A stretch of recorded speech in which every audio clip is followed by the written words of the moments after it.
Sejam muito bem-vindos ao nosso canal. Se você é novo por aqui, não perde tempo, se inscreve e ativa o sininho para receber as nossas notificações. Hoje a gente vai dar continuidade ao nosso encontro com Ricardo Baesso do ID, Instituto de Difusão Espírita de Juiz de Fora, e o tema Kardec e os transtornos mentais. Vamos fechar os nossos olhos? Deus Pai, Jesus querido amigo, gratidão pela oportunidade de mais um dia, Senhor. Que possamos estar disponíveis e receptivos ao aprendizado seguro da noite de hoje. Permita-nos dar início ao nosso encontro. Que assim seja, graças a Deus. Muita paz, meus amigos. Estamos dando continuidade hoje à nossa proposta de examinarmos com vocês em 5 encontros o pensamento de Allan Kardec no que se refere às doenças mentais. Até o presente momento, nós examinamos as doenças mentais que Allan Kardec denominou de patológicas, que são aquelas que têm um substrato anatômico, ou seja, nós identificamos no cérebro uma lesão ou um mau funcionamento nos neurônios que responde pela perturbação psíquica. Nós vamos hoje começar a conversar sobre um outro grupo das enfermidades mentais, que são as chamadas obsessivas. Olha só o que Allan Kardec escreve no que é o Espiritismo. Não confundamos a loucura patológica com a obsessão. Esta não provém de lesão alguma cerebral, mas da subjugação que espíritos malévolos exercem sobre certos indivíduos e que muitas vezes têm as aparências da loucura propriamente dita. Kardec, então, vai admitir que muitos indivíduos podem sofrer transtornos mentais, não em decorrência de problemas no cérebro, mas pela assimilação de correntes mentais oriundas de espíritos perturbados ou de espíritos perturbadores. E Kardec vai dizer que essa influenciação pode ser de tal ordem que leva a um quadro que tem todas as aparências da loucura propriamente dita. Essa ideia de um problema mental ou físico que surge em decorrência da influência de espíritos, de seres desencarnados, isso remonta à antiguidade. Se nós pegarmos o Velho Testamento, nós vamos encontrar em vários livros, como por exemplo Jeremias e Ezequiel, a história do rei Nabucodonosor, um ilustre rei da Babilônia, e que, segundo o texto, durante 7 anos foi acometido por grave loucura e tendo se comportado como um verdadeiro animal. Espíritos, através de médiuns competentes, nos disseram que esse quadro de loucura desse rei se deveu à influenciação espiritual obsessiva.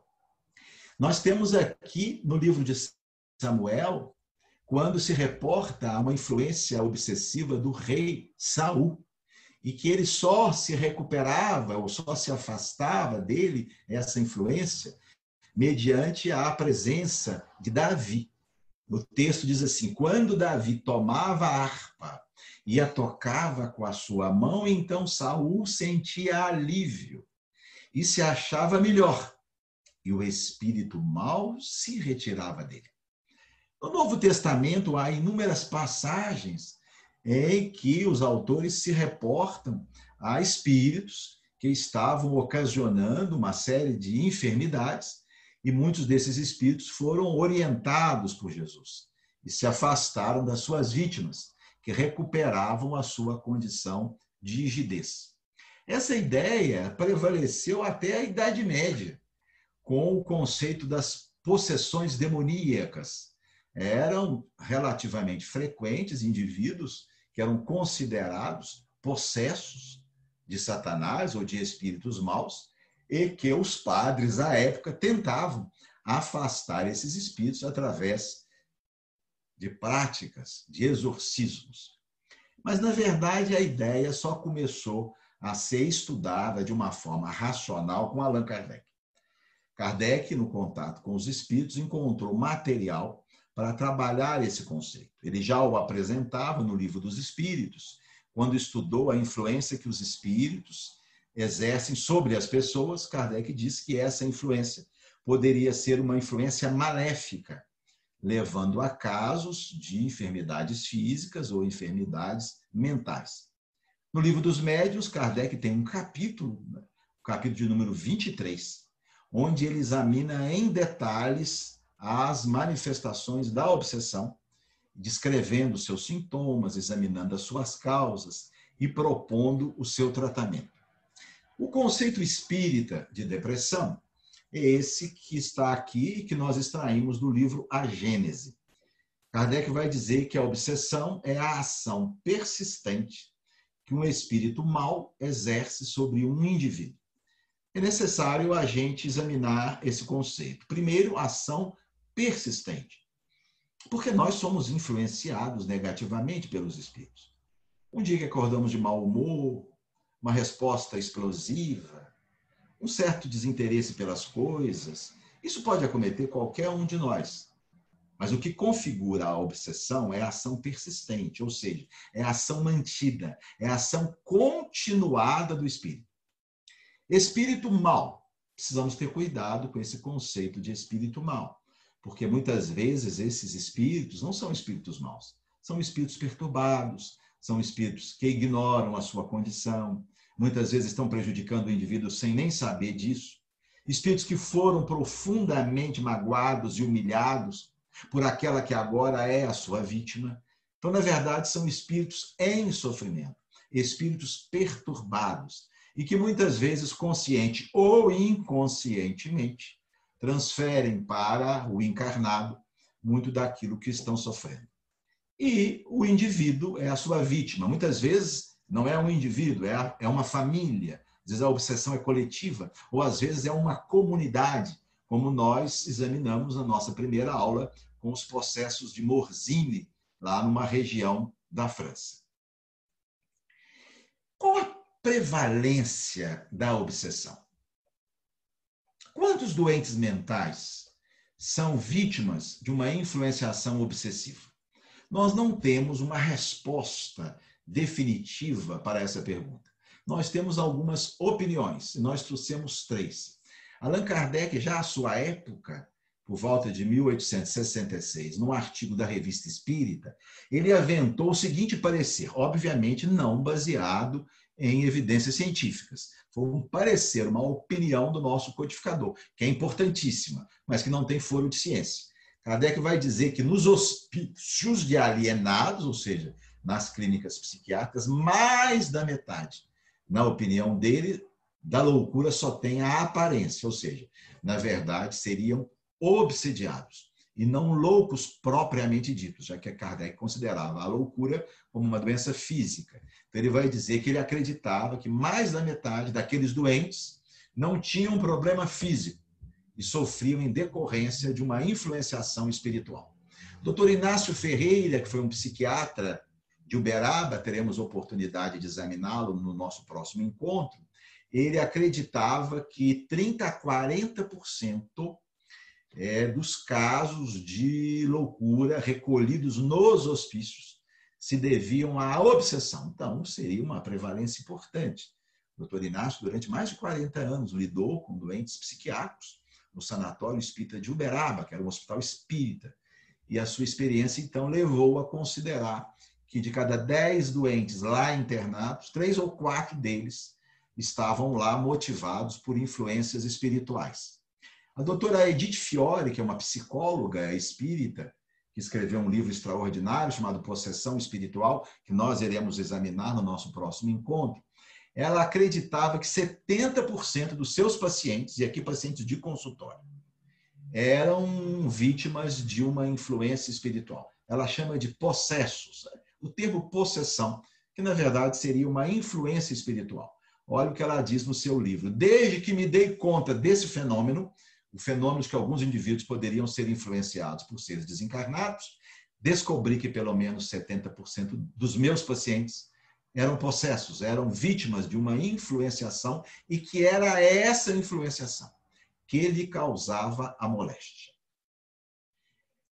Quais as causas de uma influenciação obsessiva? O que é que pode fazer com que dado espírito se aproxime de um indivíduo ainda domiciliado na matéria e lhe cause sofrimento. Nós colocamos aqui algumas causas que consideramos mais importantes. A primeira delas, e que via de regra está na base das obsessões mais graves, é o ódio ou a vingança. O indivíduo, o espírito que hoje causa aquele processo, ele foi vítima da sua atual vítima. Ele foi vítima no passado, ou mesmo naquela encarnação, da ação nefasta daquele que hoje ele subjuga. Foi alguém que foi humilhado, que foi traído, que foi morto, que foi minorado nas suas expectativas, de alguma forma sofreu em decorrência do comportamento, da ação daquele indivíduo que hoje é a sua vítima. Daí a gente sempre ter o cuidado de, ao lidar com quadros assim, entender que, na verdade, aquele que hoje é o algoz foi a vítima no passado. E que aquele que hoje é a vítima, na verdade, não é tão vítima assim. Nós precisamos entender essa dinâmica da obsessão para que possamos socorrê-los. Na verdade, o que nós queremos é uma pacificação no processo. Que ambos pacifiquem com a própria consciência e um com o outro, para que o processo se resolva. Mas nem todos os casos de obsessão são motivados por ódio. Existem casos em que são aquilo que a gente denomina de carência afetiva e que os espíritas antigos chamavam de encosto. São espíritos que estão em sofrimento, que estão perturbados e por um motivo qualquer se aproximam de um encarnado e passam a prejudicá-lo, muitas vezes sem se dar conta do que estão fazendo. Eles não são motivados pelo ódio, eles não desejam fazer com que a pessoa sofra, mas inconscientemente ou involuntariamente eles fazem isso. Eu me lembro de um caso de uma paciente que eu atendi num ambulatório público, era uma senhora que me procurou com uma dor no membro inferior direito. Era uma dor de muito forte intensidade, impossibilitava o seu sono normal, e ela já vinha com essa dor há uns 6 meses. Já havia procurado vários médicos, realizado uma série de exames, todos os exames normais. Conversando mais detidamente com ela, eu lhe perguntei sobre o início da dor, se ela relacionava algum fato significativo. E ela me disse: olha, doutor Ricardo, eu tive um sonho. Nesse sonho encontrei com meu pai. Meu pai havia falecido alguns meses antes. Meu pai me disse que sentia muitas dores na perna, porque meu pai, no final da sua vida, ele teve que amputar uma perna após um quadro de gangrena em decorrência de uma insuficiência circulatória, sofreu muito. E ele me disse que ainda estava sentindo muitas dores. E curioso, foi depois desse sonho que eu comecei a sentir essas dores.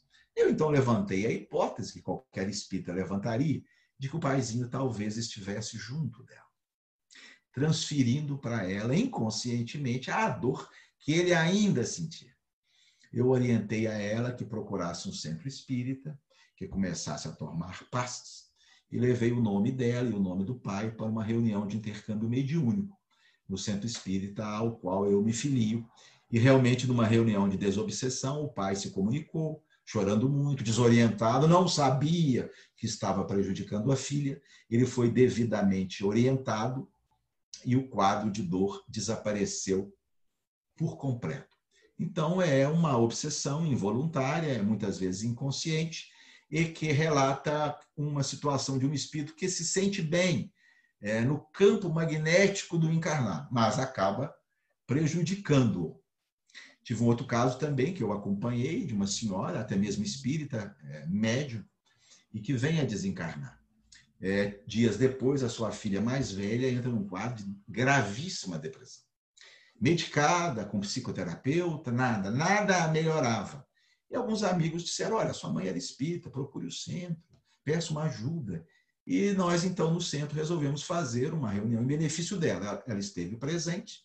E na hora que uma companheira nossa foi dar-lhe o passe, viu a mãezinha profundamente aderida ao seu campo psíquico.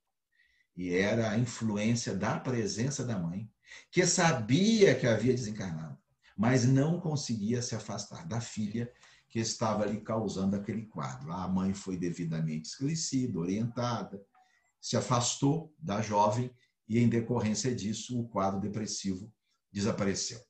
Uma outra motivação para a obsessão seriam para a satisfação de vícios e paixões dos espíritos, porque muitos indivíduos que cultivam determinadas viciações e paixões materiais, após a morte, eles continuam mentalmente ligados àquele vício. E como não conseguem saciá-lo na dimensão dos espíritos, eles podem se aproximar de um encarnado que nutre essas mesmas tendências para absorver as emanações mentais decorrentes do vício.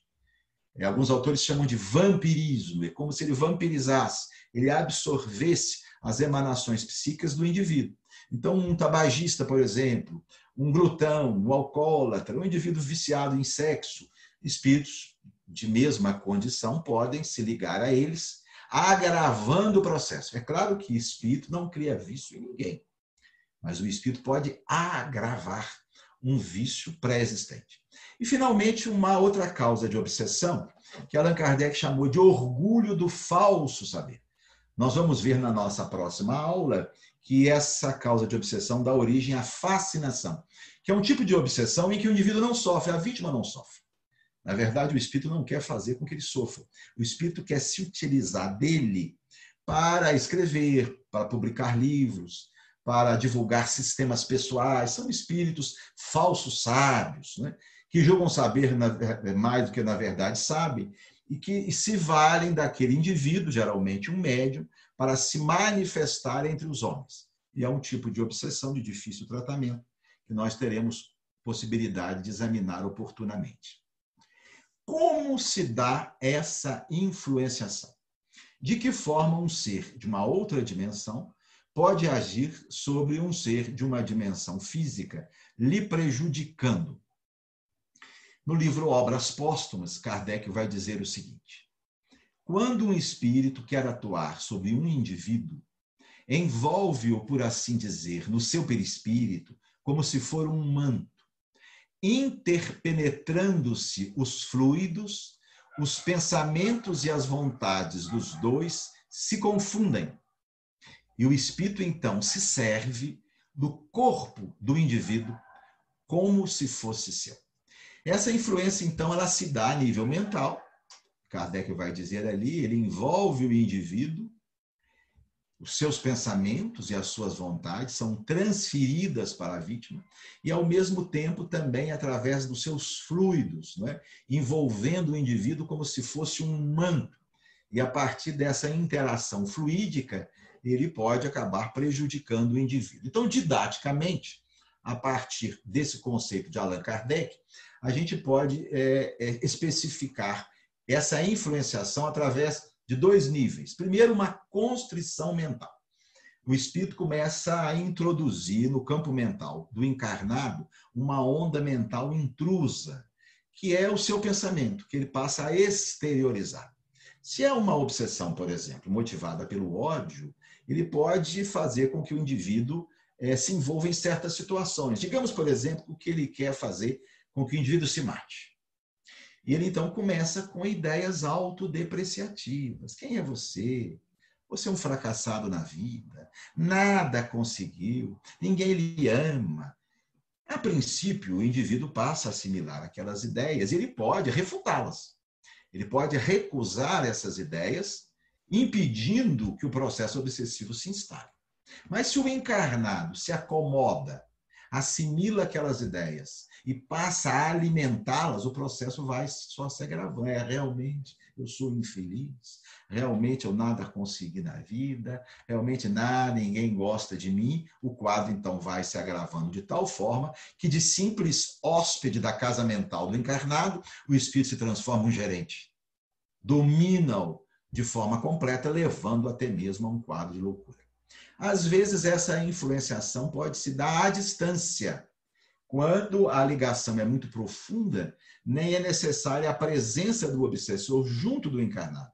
Até mesmo à distância, ele pode emitir as suas ondas mentais de caráter negativo.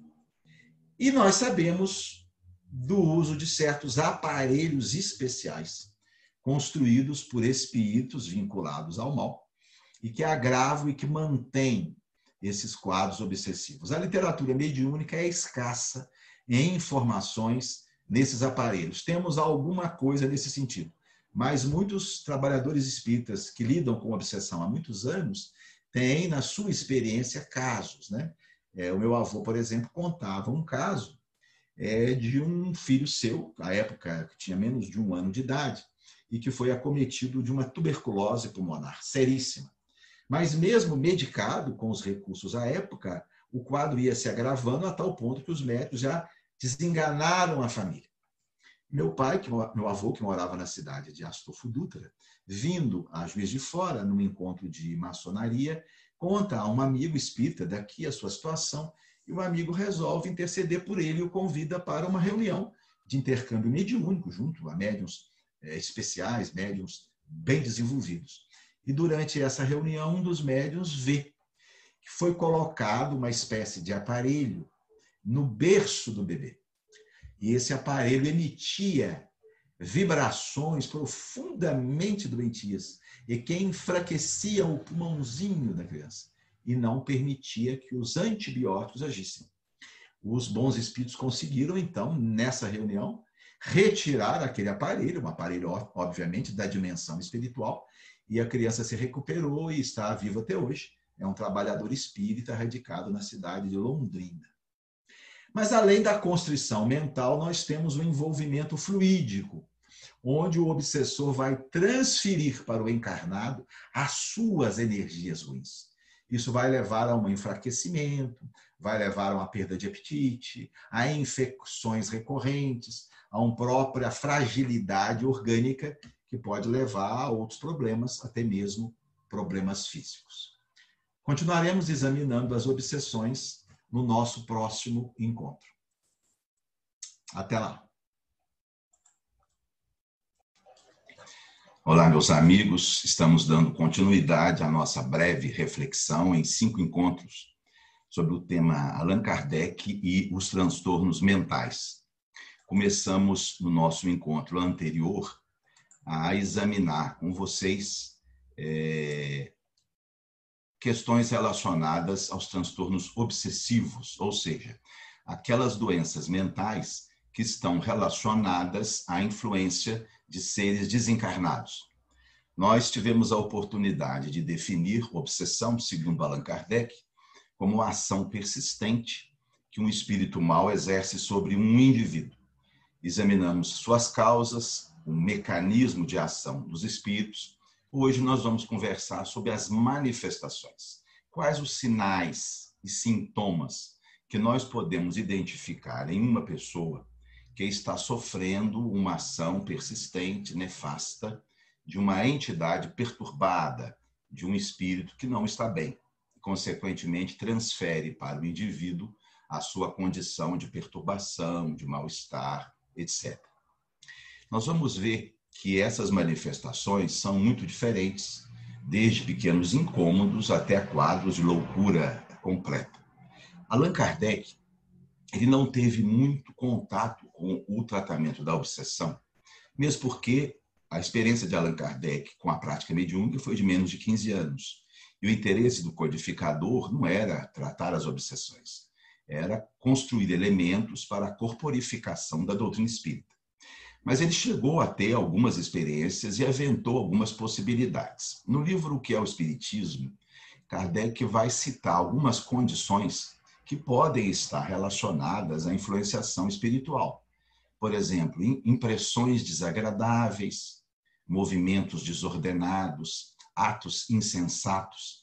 Allan Kardec chegou a ter contato com indivíduos numa fase inicial da mediunidade que começavam a escrever sem controle, a falar coisas desconexas, que se referiam a determinadas impressões, sensações ruins em determinadas situações, e ele pôde observar que isso algumas vezes estava relacionado à presença, à influenciação desses espíritos.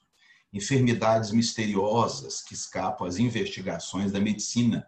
Allan Kardec teve a oportunidade de se deparar com algumas situações na sua prática pessoal ou relatos de amigos de indivíduos que estavam com determinadas doenças que a medicina não conseguia explicar e que foram resolvidas com o afastamento da entidade perturbadora.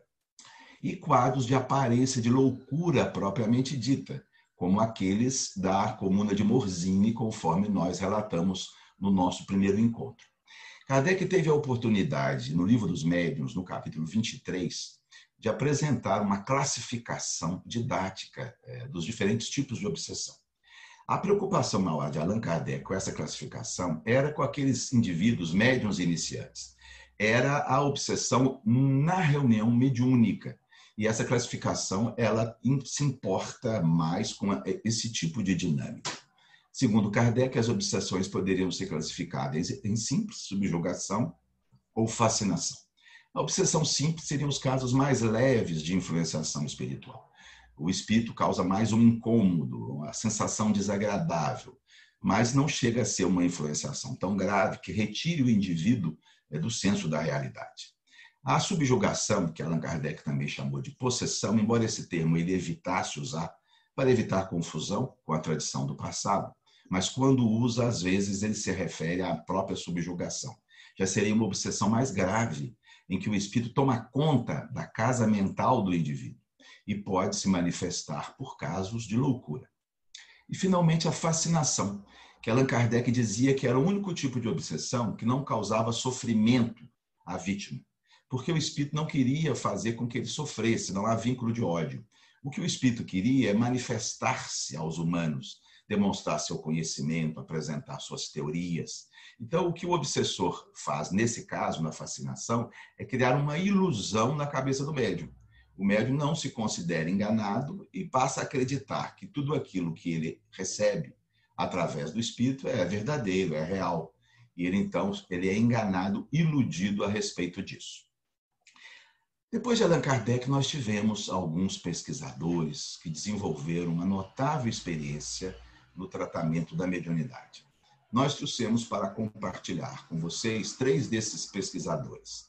O Dr. Carl Wickland, que era um médico sueco, que foi morar nos Estados Unidos, inicialmente em Chicago, depois em Los Angeles, formado em 1900, e que durante mais de 30 anos lidou com o tratamento das obsessões e publicou um belo livro, como nós veremos.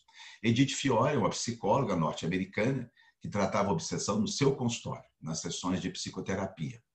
E o Dr. Inácio Ferreira, muito próximo a nós, um médico espírita de Uberaba, que durante 55 anos dirigiu o Sanatório Espírita de Uberaba, um hospital psiquiátrico de orientação espírita, e adquiriu uma experiência, a meu ver, única na história da humanidade. O Dr. Wickland, ele, quando veio para a América, já era casado da senhora Ana, uma jovem que possuía notáveis faculdades mediúnicas e já havia se iniciado em alguns círculos de experiência psíquica ainda na Suécia. O Dr. Carl Wickland forma-se em 1900, ele já tinha alguma simpatia pela doutrina espírita, mas certo dia ele tem uma notável demonstração da imortalidade da alma. Ele havia passado todo dia no anatômico da faculdade, dissecando um cadáver, e ele cuidara particularmente da perna esquerda da dissecação, enquanto outros colegas dissecavam outras partes do corpo. Ele não havia dito à sua esposa que naquele dia ele teria essa tarefa. Pois bem, quando ele chega em casa à tardinha, e quando vai abraçar a esposa, nota que ela sofre uma transformação, o seu faces modifica-se por completo, e ela, assumindo uma atitude agressiva, diz: mas com que direito o senhor está a cortar-me daquela maneira? O senhor e os seus amigos estão me fazendo muito mal. Ele começa a dialogar e o espírito vai dizer: sim, o senhor estava na perna esquerda e o seu colega na perna direita e outro cortava o meu tórax. Ele percebeu que era uma entidade, possivelmente, que vivera naquele corpo e que ainda não se havia dado conta da sua desencarnação. Ele começa, então, a esclarecer o espírito, que ao final se convence e diz: não, tudo bem, eu até perdoo o senhor, desde que o senhor me arrume um cachimbo aí que eu estou louco de vontade de fumar. No dia seguinte, ele vai examinar os dentes do cadáver e nota pelas características da sua dentição que ele havia sido um grande fumante. E ele então começa a desenvolver tarefas espíritas em sua residência, tendo sua esposa como médium. Ele construiu um aparelho que ele chamava de eletricidade estática. Aqueles casos de obsessão muito grave, ele levava o doente ao seu consultório e descarregava ali pequenas correntes elétricas, e isso fazia com que o espírito se deslocasse do doente e pudesse, então, se comunicar com ele através da sua esposa, a senhora Ana, e ele aí esclarecia a entidade. Durante mais de 30 anos, o Dr. Wickeland lidou com a desobsessão e, após esse período, escreveu um livro, publicado em 1924, denominado 30 anos entre os mortos. Ele narra as suas experiências, é um livro volumoso, de mais de 500 páginas, escreve muitos diálogos com os espíritos, mas ele vai sintetizar logo no início da obra os principais sinais e sintomas de obsessão na sua experiência. Ele coloca aqui uma espécie de troca de personalidade. O indivíduo assume um comportamento diferente daquele que habitualmente era o seu, mostrando que está ali uma personalidade estranha. Quadros de demência, daquilo que na época se chamava de histeria, até mesmo episódios de epilepsia, indivíduos que assumiam crises que se assemelhavam às crises convulsivas e que, na verdade, se curavam dessas crises quando a entidade desencarnada era esclarecida. Obsessões religiosas e mania de suicídio. Frequentemente, os seus obsessos haviam um caráter religioso, muitas vezes estavam sofrendo a influência de entidades que haviam militado em determinada religião. O suicídio, muitas vezes, ele reparou, eram indivíduos com ideias de autoextermínio e que, na verdade, estavam sob a influenciação de espíritos, muitos deles que haviam sido suicidas. Impulsos extravagantes e caprichos absurdos, casos de indivíduos já numa certa idade que assumem arroubos de mocidade, começam a usar roupas não afeitas à sua idade, comportamentos estranhos, ideias fixas, algumas vezes eram decorrentes de obsessão. Cleptomania, indivíduos que tinham o hábito de furtar, dipsomania, o alcoolismo, a imoralidade, indivíduos que assumiam um comportamento sexual muito estranho e que se revertia após o afastamento das entidades, e diferentes formas de criminalidade, algo que mais recentemente tem se visto muita relação entre obsessão e grandes criminosos, não é? Conta-se que certa feita o Chico visitava um presídio e um companheiro do movimento espírita disse assim: Chico, aqui deve estar cheio de obsessor, não é? E o Chico voltou-se e disse: não. Eles já conseguiram o que queriam, agora eles vão cuidar da sua vida. Uma outra experiência que nos parece oportuna examinar é da psicóloga Edith Fiore. Edith se formou na América, fez pós-graduação na Universidade de Miami e começou a trabalhar no seu consultório com hipnose. O objetivo da hipnose é dar um relaxamento no indivíduo e permitir que ele consiga falar mais tranquilamente dos seus traumas, das suas dificuldades emocionais. Só que a Edith começou a observar o seguinte: quando alguns pacientes entravam em relaxamento pela hipnose, eles começavam a falar como se fosse uma outra personalidade. E nos diálogos com essas personalidades, ela verificou que muitos deles eram personalidades dos mortos. E aprofundando no diálogo, ela verificou que aquilo que seu paciente estava sentindo era decorrente dessa personalidade estranha. E na medida que ela conseguia esclarecer essas personalidades, seus doentes melhoravam. Ela então acumulou uma experiência de mais de 500 pacientes que ela considerou cuja moléstia era decorrente de uma influenciação espiritual, isso durante um período de 17 anos, e publica um livro chamado Possessão Espiritual, onde ela narra muitos dos seus exemplos e dos seus casos. Nesse livro ela relaciona alguns sinais que podem estar relacionados à obsessão. Nível baixo de energia, o indivíduo que se sente profundamente cansado, sem força para fazer as coisas, sem motivação para fazer as coisas. Mudanças de gênio, ou um vai-vem de estados de espírito, acorda alegre, fica triste, depois volta a ficar alegre de novo. Vozes que falam com você, indivíduos que começam a ouvir vozes, muitas vezes estão registrando essa influência.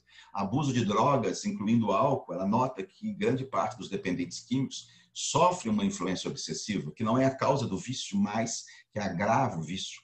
Um comportamento impulsivo, pessoas que estão sempre dando respostas bruscas, agindo de forma impensada, problemas de memória, dificuldades de concentração, um início repentino de ansiedade e depressão, indivíduos que sempre foram bem-humorados, que foram indivíduos tranquilos e repentinamente, sem um motivo lógico, começam a sentir-se profundamente angustiado, uma angústia sem sentido, sem modificação, ou mesmo uma tristeza profunda, sem nenhum motivo que a justifique. Início repentino de problemas físicos sem causa manifesta, uma obsessão física, ou seja, caracterizada por uma doença aparentemente orgânica, mas que, na verdade, é causada pelo espírito, né? Alergias inexplicáveis, dores pelo corpo e reações emocionais estranhas, desagradáveis, diante de leituras edificantes. Essa é uma condição que muitas pessoas se referem. Elas estão relativamente bem até começarem a fixar em algo edificante, uma palestra, um livro, e notem que começam a ser acometidas por coisas desagradáveis, esquisitas, que as obrigam a parar de ler e que as obrigam a se afastar daquela atividade no bem. E, finalmente, uma terceira experiência que nós gostaríamos de compartilhar, do Dr. Inácio Ferreira. O Dr. Inácio se forma na Universidade do Rio de Janeiro e retorna para a sua terra natal, Uberaba, em 1933. O Dr. Inácio não era espírita, mas tinha muitos amigos espíritas. E os espíritas de Uberaba haviam construído um hospital para tratamento de moléstias mentais com orientação espírita. E não tinham nenhum médico para assumir aquele hospital. O hospital era um hospital muito bem estruturado, só que sem médico. E convidam o doutor Inácio para tocar aquele empreendimento. Ele não era espírita, mas precisava trabalhar. E ele começa a trabalhar ali e decide estudar a doutrina espírita, na medida que ele tinha muitos amigos espíritas. E a orientação do hospital seria uma orientação espírita. E ele, então, trava conhecimento com Dona Maria Modesto Cravo, cuja família era uma família tradicional em Uberaba, que foi a grande responsável pela construção do hospital. Maria Modesto Cravo foi curada de uma obsessão muito grave, graças aos cuidados de Eurípides Barçanufo, na cidade mineira de Sacramento. E Dona Maria Modesto, então, vai ser a grande médium a acompanhar o doutor Inácio. Ele interna os doentes e os casos de obsessão são tratados através de uma incorporação das entidades obsedientes através da Dona Maria Modesto Cravo. E ele vai adquirir uma grande experiência, principalmente em casos graves, aqueles casos de indivíduos que haviam obrigatoriamente sido internados porque a obsessão se manifestava principalmente através de loucura.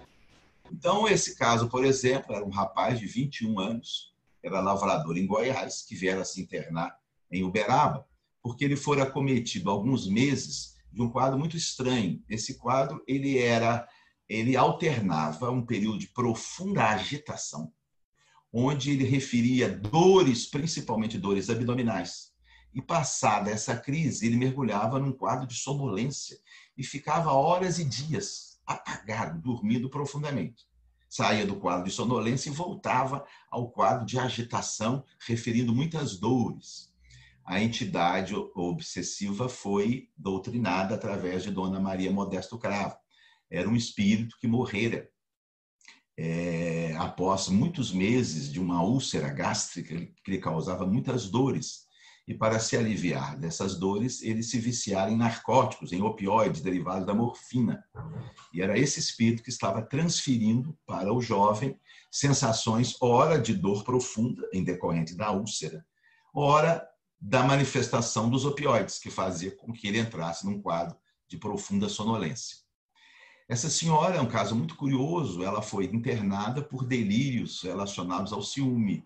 Ela começou a achar que o marido a estava traindo, era uma senhora já de uma certa idade, e só pensava nisso, e ficava infernizando a vida do marido, e os filhos sem saber o que fazer, porque ela já não cuidava da casa, ficava fuçando nas coisas do marido, acompanhando aonde ele ia, e foi então internada em Uberaba. E após alguns meses, a entidade se manifesta. Era um espírito de uma mulher morta e que narra a sua história. Ela fora companheira do seu atual marido quando ele ainda era jovem, ele era caminhoneiro, e passara em determinada cidade do interior de Minas, se amaziava com ela.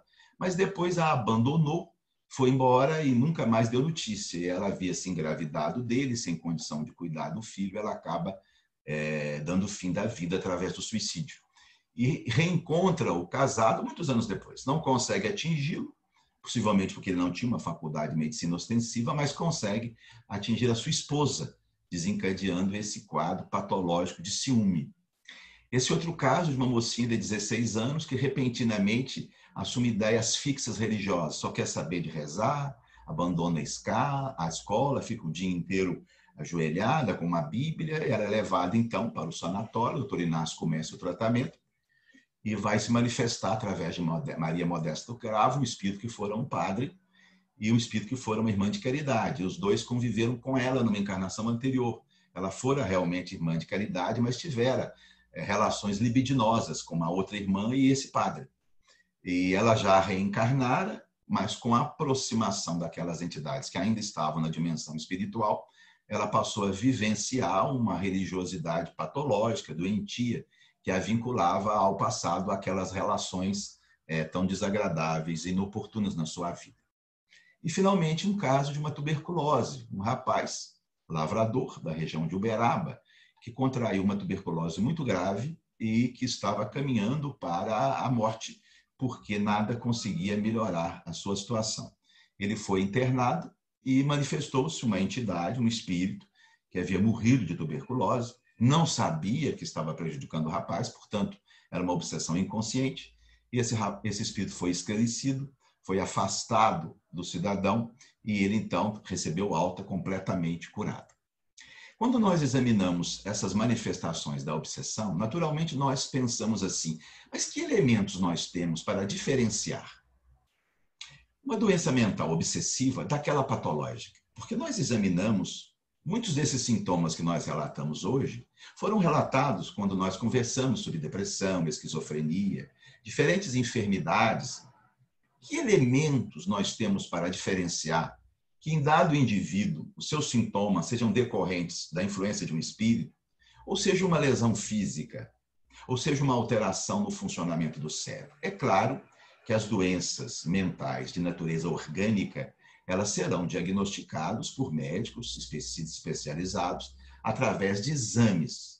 Obviamente, com uma ressonância magnética, exames de sangue e outros exames, poderão definir, concluir por uma lesão física. Mas muitas vezes as doenças mentais que nós chamamos de patológicas, que Allan Kardec chamava de orgânicas também, elas não são diagnosticadas através de exames. Uma depressão grave ou uma psicose, não há exames que fazem esse diagnóstico. Nesses casos, como nós vamos diferenciá-las de uma obsessão, já que os sintomas são muito parecidos? Na verdade, o Dr. Bezerra de Menezes, num livro escrito ainda quando encarnado, denominado A Loucura sob Novo Prisma, ele vai dizer algumas coisas curiosas nesse processo de diferenciação. Ele vai dizer o seguinte, olha só, as manifestações apreciáveis das duas espécies são as mesmas. Ele vai dizer que tanto as doenças mentais de natureza orgânica, quanto as doenças mentais de natureza obsessiva apresentam os mesmos sintomas. Segundo, compreende-se, dificílimo deve ser o diagnóstico diferencial. Praticamente é impossível, diante de um paciente que nos apresenta com um quadro de transtorno psíquico, a gente afirmar categoricamente que aquilo é uma doença da esfera psiquiátrica ou é uma obsessão. E ainda conclui o Dr. Bezerra, quem vê um louco, vê um obsidiado. Tanto que até hoje se tem confundido um com o outro. E ele vai mostrar, então, que, na verdade, o diagnóstico diferencial é praticamente impossível, mas que não é tão importante assim esse diagnóstico diferencial. Por quê?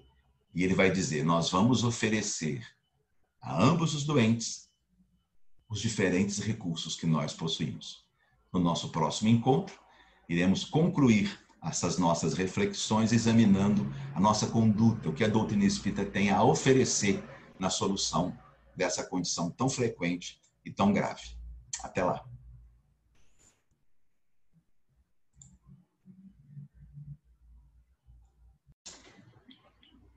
Muita paz, meus amigos. Nós estaremos concluindo hoje a proposta de examinarmos em 5 encontros o pensamento apresentado por Allan Kardec no que se refere aos transtornos mentais. Tivemos oportunidade de conversar com vocês sobre as doenças mentais orgânicas, algumas caracterizadas por uma lesão física e outras por uma lesão funcional, uma alteração nos neurotransmissores. Tivemos a oportunidade de examinar os transtornos obsessivos, ou seja, aquelas perturbações psíquicas decorrentes não de uma lesão no cérebro, mas de uma influenciação de uma entidade desencarnada. Hoje, a nossa proposta é conversar com vocês sobre os recursos espíritas para auxiliar pessoas que estão vivendo essa prova, seja no campo da doença mental física, seja no terreno das obsessões. E é importante, no primeiro momento, a gente dizer que não nos importa muito se o problema é funcional no cérebro ou se é um problema obsessivo. Nós comentamos que é quase impossível diferenciar um transtorno mental funcional, ou seja, no jogo dos neurotransmissores, de uma obsessão. É claro que as doenças mentais, como uma lesão física, uma infecção, um tumor, nós temos recursos de investigação que vão permitir detectar a doença e tratá-la. Mas muitas doenças ditas patológicas, decorrentes de problema no cérebro, não são diagnosticadas como exames, como a esquizofrenia, a depressão, o transtorno bipolar. E nós temos que nos valer dos sintomas, que são muito parecidos com os sintomas de uma obsessão. E não é tão importante assim nós fazermos essa diferenciação. Por quê? Porque nós vamos oferecer os recursos terapêuticos para ambos os grupos de pacientes, tanto os pacientes portadores de uma obsessão, quanto aqueles portadores de um transtorno mental funcional, cerebral, vão merecer ajuda espírita e, obviamente, os recursos da área médico-psicológica. Por dois motivos, ambos vão receber esse socorro. O primeiro é que a obsessão, com o tempo, ela pode adoecer o cérebro. Então, uma doença que a princípio era obsessiva, ela se transforma obsessiva e física. Olha o que o Dr. Bezerra de Menezes coloca na obra A Loucura sob o Novo Prisma. A ação fluídica do obsessor sobre o cérebro, se não for removida a tempo, dará necessariamente em resultado o sofrimento orgânico daquela víscera. Então, o indivíduo portador de obsessão, ele deverá, além do tratamento espírita, receber o tratamento médico, o medicamento, se necessário, o suporte psicoterapêutico, porque nós temos que entender que já pode haver ali uma alteração na esfera física que precisa ser tratada. Da mesma forma, o inverso.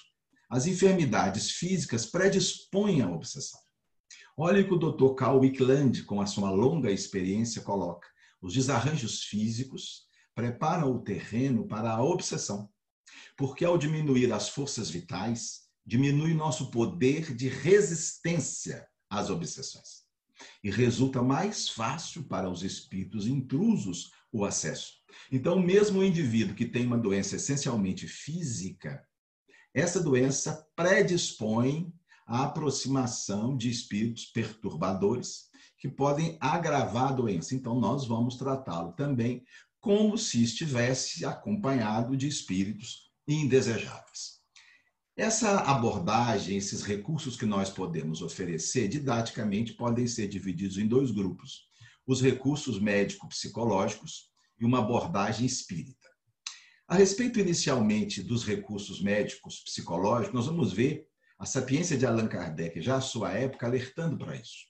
No Evangelho segundo o Espiritismo, no último capítulo, 28, Kardec diz assim: a obsessão muito prolongada pode ocasionar desordens patológicas e reclama, por vezes, tratamento simultâneo ou consecutivo, quer magnético, quer médico, para restabelecer a saúde do organismo. Então, Allan Kardec já advertia que o indivíduo portador de obsessão, ele precisa de um acompanhamento especial da área médica e psicológica.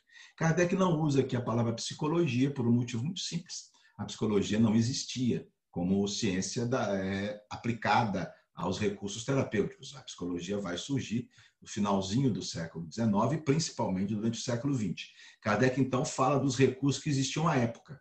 O magnetismo, que à época era uma paraciência, e se utilizavam de recursos, até os profissionais eram remunerados. Então, Kardec vai falar dos recursos que ele tinha, os recursos médicos e os recursos magnéticos. Obviamente que se esse texto fosse escrito hoje, Allan Kardec incluiria aí a psicologia, cujos resultados são muito significativos.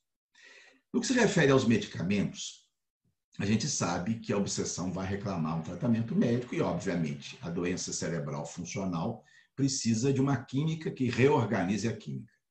Então, independente da origem, muitas vezes o medicamento vai ser necessário. Ele reduz a ansiedade, ele melhora o sono, diminui a agressividade, controla os delírios. A gente nota, às vezes, um certo preconceito com alguns companheiros do movimento espírita com os medicamentos que agem no sistema nervoso central. Esse preconceito é injustificável, embora ainda é muito presente. Eu me lembro de uma jovenzinha, coordenadora de mocidade espírita, que ia sempre a um posto de saúde me pedir uma receita de um medicamento controlado, um desses aí, não me lembro qual é. Eu lhe dava a receita, mas no final ela dizia assim, Ricardo, não conta para ninguém que eu tomo esse remédio, não. E eu não interrogava e fazia o que ela me pedia e tal, mas até que certa feita, eu lhe perguntei, mas fulaninha, me diga uma coisa, por que é que você tem tanta preocupação assim? Que as pessoas saibam que você toma um remédio como qualquer outro. Ela disse, não, porque lá no centro a pessoa fala muito mal de quem toma remédio controlado. Eu disse assim, mas e você? Ela disse, eu também falo. Então nós precisamos modificar essa maneira de pensar. Os remédios que agem no cérebro são como qualquer outros, quando bem indicados, na dose certa, pelo tempo adequado, são recursos importantes no tratamento de todos os nossos pacientes. A psicoterapia, segundo o Dr. Inácio Ferreira, nada mais é do que a doutrinação do espírito do próprio paciente.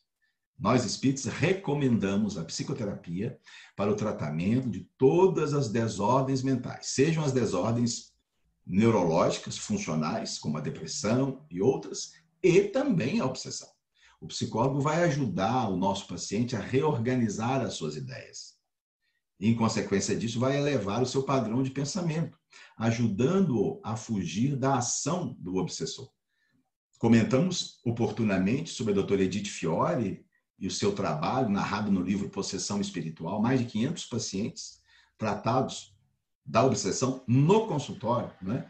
Esclarecendo o obsessor e elevando o padrão mental do próprio indivíduo, da própria vítima, que se ajustando como pessoa, naturalmente dificulta a atuação dos espíritos. E a nossa abordagem espírita? O que é que nós espírita podemos oferecer àqueles indivíduos portadores das desordens mentais, sejam obsessivas ou sejam funcionais? Nós também podemos oferecer esses recursos. Inicialmente, a prece. A prece para a doutrina espírita tem uma ação terapêutica. Além de todos os seus notáveis resultados, ela é medicação. Olha esse texto que Kardec escreve, que foi publicado em Obras Póstumas. A prece é poderoso meio auxiliar da libertação dos obsidiados. O que uma pessoa só não pode fazer, podem-no, quase sempre, muitas pessoas unidas pela intenção numa prece coletiva e reiterada, visto que o número aumenta a potencialidade da ação. Kardec faz aqui um raciocínio matemático. É claro que a prece de um indivíduo, do próprio envolvido para ele próprio, será notável, vai ligá-lo às forças do bem, vai reabastecê-lo de energias positivas, vai sensibilizar o espírito obsessor que o acompanha, porque demonstra o seu interesse em ser melhor, a força da religiosidade no convencimento das pessoas que nos cercam. Mas, além da prece do próprio indivíduo envolvido, Kardec recomenda a prece de pessoas que querem auxiliar. Pessoas que vão se unir e emitir em benefício dele uma corrente fluídica salutar. A gente denomina habitualmente no centro espírita de irradiação à distância. Kardec chamava de magnetização mental. Quando um grupo de pessoas se dispõe em determinados horários, focar o pensamento no bem e pedir a Jesus que direcione uma corrente fluídica positiva em benefício daquele paciente. E os espíritos bons têm dito que durante o processo da irradiação, essas energias são direcionadas e canalizadas para o nosso enfermo. Eu me lembro aqui de um caso narrado na Revista Espírita, janeiro de 1863. A situação era a seguinte: era uma jovem insatisfeita com o casamento e que desenvolve um surto psicótico, uma alienação mental. Como o caso era grave, ela foi internada numa clínica psiquiátrica da época. O paizinho tinha contatos na Sociedade Espírita de Paris e pediu a Allan Kardec uma orientação dos bons espíritos, de que forma eles podiam ajudar a filha que estava, então, internada. A orientação dos espíritos veio através de um texto muito curioso, em que eles recomendavam o seguinte: olha só, que 5 ou 6 espíritas sinceros se reúnam todos os dias, durante alguns instantes, e peçam com fervor a Deus e aos espíritos bons que a assistam. Que a vossa prece fervorosa seja, ao mesmo tempo, uma magnetização mental. Para tanto, não tendes necessidade de estar junto a ela. Pelo contrário, pelo pensamento, podeis levar-lhe uma salutar corrente fluídica. Após essa orientação, um grupo de 6 espíritas decide se reunir todos os dias, sempre no mesmo horário, e orar por ela. E fazem isso durante um mês sucessivo. Posteriormente, o pai da mocinha agradece, ela havia se recuperado e já estava em sua residência. Então, nós vamos entender também o poder curativo do culto no lar. Quando a família se reúne uma vez por semana, de preferência do mesmo horário, uma reunião curta, não precisa ir além do que 30 minutos, onde vamos ler um texto edificante, vamos conversar sobre texto e fazer uma prece pedindo para o núcleo familiar. Os bons espíritos dizem que a prece em família cria como se fosse uma barreira vibratória, uma proteção de energias boas em torno daquela residência, beneficiando de forma sensível os seus moradores. Eu me lembro de um caso que eu tive notícia já há muitos anos, numa cidadezinha próxima daqui. Uma garotinha de 4 anos de idade começou a ser acometida de uma situação muito estranha sempre que o pai chegava do serviço para casa. Ela sempre gostou muito do pai, se dava muito bem. Mas a partir daqueles dias, o pai entrava em casa, ela começava a gritar, a chorar, apontava para o pai, corria para o quarto, uma situação inexplicável. O pediatra foi chamado, não sabia o que fazer, e embora não fosse uma família espírita, tinha amigos no movimento espírita e pediram um auxílio do centro. E a orientação foi essa: que aquela família começasse o estudo do Evangelho no lar. Poucas semanas depois, o quadro havia desaparecido por completo. E a explicação veio depois. O paizinho era bancário e tinha por hábito, quando saía do banco, passava num boteco e tomava uma cerveja com os amigos, e depois ia para casa. Esse cidadão levava consigo espíritos vinculados à vadiagem, aquele ambiente de ociosidade. E a criança, aos 4 anos, estava abrindo uma vidência, ela via aqueles espíritos. Entrava em pânico. O culto do Evangelho no lar criou defesas vibratórias em torno daquela residência. O paizinho continuava passando no bar. Levava consigo os espíritos, mas os espíritos não conseguiam entrar, porque a prece em família criava uma barreira protetora. Ainda dentro dos recursos espíritas, o passe e a água fluidificada. Kardec enfatizava a importância dos fluidos curadores. Ele vai dizer nesse texto que a ação magnética tem por efeito introduzir no fluido do obsidiado um fluido melhor e eliminar o mau espírito. Da mesma forma que nós colocarmos uma vasilha com água suja debaixo de uma torneira onde desce água limpa, com o tempo essa água suja vai ser substituída por uma limpa. Da mesma forma, o indivíduo vítima de uma influência espiritual, ele está carregado de energias ruins decorrentes desse espírito. Então, o passe vai paulatinamente substituindo as energias ruins do espírito perturbado por energias boas. O passe magnético já era reconhecido por Allan Kardec. Nesse texto da Revista Espírita de 1867, Kardec vai dizer que a imposição das mãos é uma magnetização instantânea e poderosa. Kardec era magnetizador antes de ser espírita. E, ao se tornar espírita, passou a associar os princípios do magnetismo com as orientações que os espíritos lhe davam. Então, o passe é um recurso notável, o indivíduo deve se submeter a ele. Se casos mais graves, não apenas uma vez por semana, várias vezes por semana, sempre que possível, até que o quadro se reverta. Da mesma forma, a água fluidificada é um recurso terapêutico importante. Na Revista Espírita, de julho de 1867, Kardec vai lembrar que a água magnetizada não é senão uma dissolução do fluido magnético. A água é uma substância muito simples e carrega com facilidade determinadas energias. Há estudos importantes já realizados na Europa mostrando modificações na estrutura eletroquímica da água após ser magnetizada e que essas alterações se mantêm por 120 dias. Portanto, a água fluidificada é remédio, não tem efeito colateral e tem um prazo de validade longo, né? 4 meses. Um outro recurso terapêutico que a doutrina espírita recomenda é a leitura e o estudo.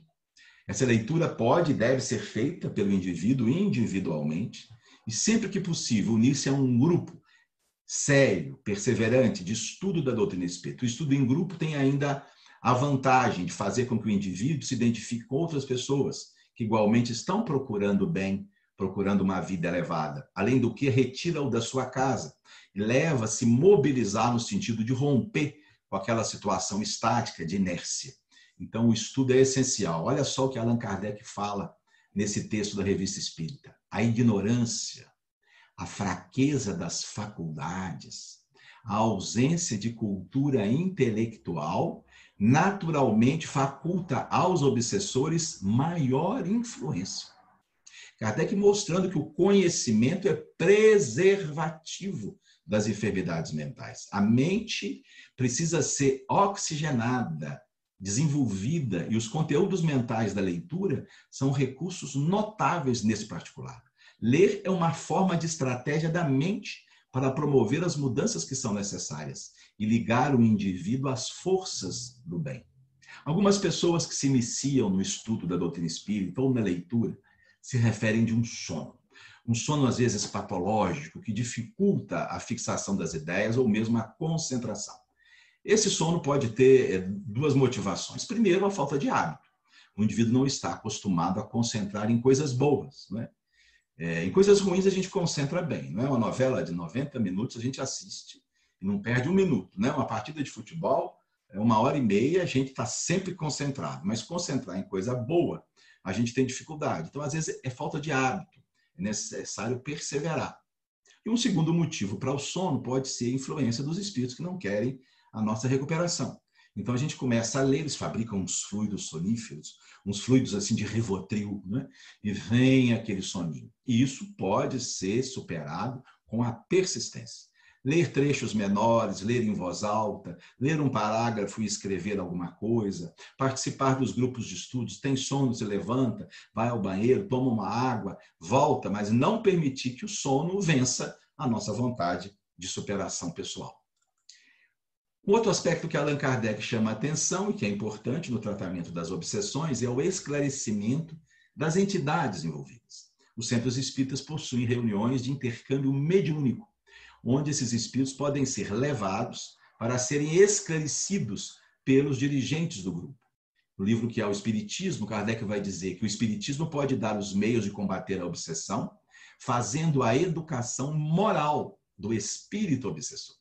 Por conselhos prudentemente dirigidos, chega-se a torná-lo melhor e fazê-lo renunciar à atormentação do enfermo.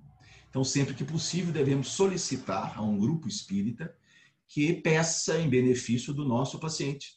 E, se possível, esse grupo vai tentar conversar com os espíritos que, porventura, estejam prejudicando. E, finalmente, um último recurso, que talvez seja o mais importante, que é um projeto pessoal de automelhoramento. As doenças mentais, sejam funcionais ou obsessivas, retratam em nós uma falha moral. Há um traço de personalidade que não é bom. E esse traço de personalidade são as nossas falhas de caráter, são as nossas fragilidades morais, que vão permitir a ligação mental com os espíritos inferiores ou o desarranjo da química do cérebro.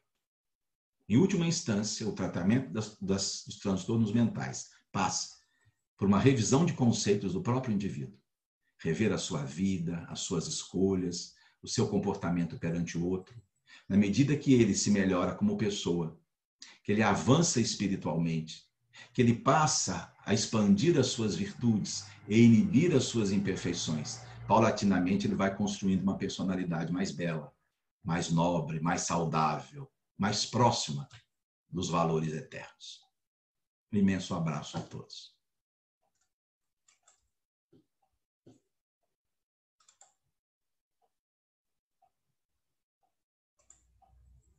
Agradecimentos a cada um de vocês pela companhia, ao nosso irmão Ricardo Baesso pelo estudo enriquecedor da noite de hoje. Muito obrigada de coração a cada um. Vamos fechar os nossos olhos, elevar o nosso pensamento a Deus.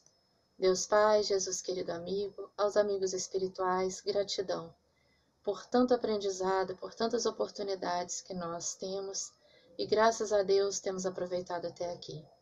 Envolva cada coração, Senhor, para que possam colocar em prática com segurança os ensinamentos aprendidos na noite de hoje. Obrigada, Mestre, permita-nos encerrar o nosso encontro dando graças a Deus e que assim seja.